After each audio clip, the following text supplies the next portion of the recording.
operativitat laboral. Escoltem Ezequiel Archilla, president provincial del sindicat.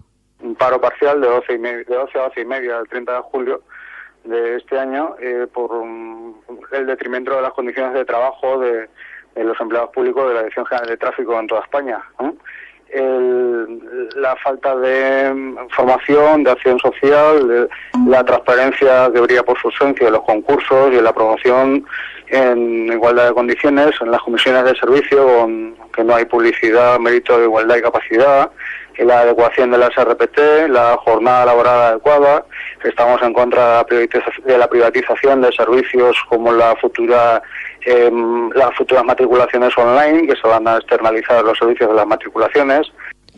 El sindicat destaca que el personal com examinadors de trànsit o funcionaris de finestreta suporten cada vegada amb més freqüència amenaces, insults i fins i tot agressions. CESIF recorda que en molts casos el motiu de les visites a trànsit el constitueix l'obligació de pagar taxes i multes, el que provoca episodis desagradables que fan del treball diari, en algunes ocasions, un desgast psicològic per als treballadors públics. El mateix passa amb el personal examinador de les proves per a l'obtenció del carnet de conduir. Este col·lectiu de treballadors es veu obligat amb el nou reglament a notificar els suspensos directament a l'aspirant. La central sindical vol sol·licitar per escrit a la Direcció Provincial de Trànsit de València que habilite llocs segurs per a la comunicació a l'alumne del resultat de la prova sense por a que puga produir-se una reacció agressiva i fins i tot violenta, com ja ha ocorregut en certs casos. En fin, y la protección efectiva de todos los empleados públicos de la Dirección General de Tráfico.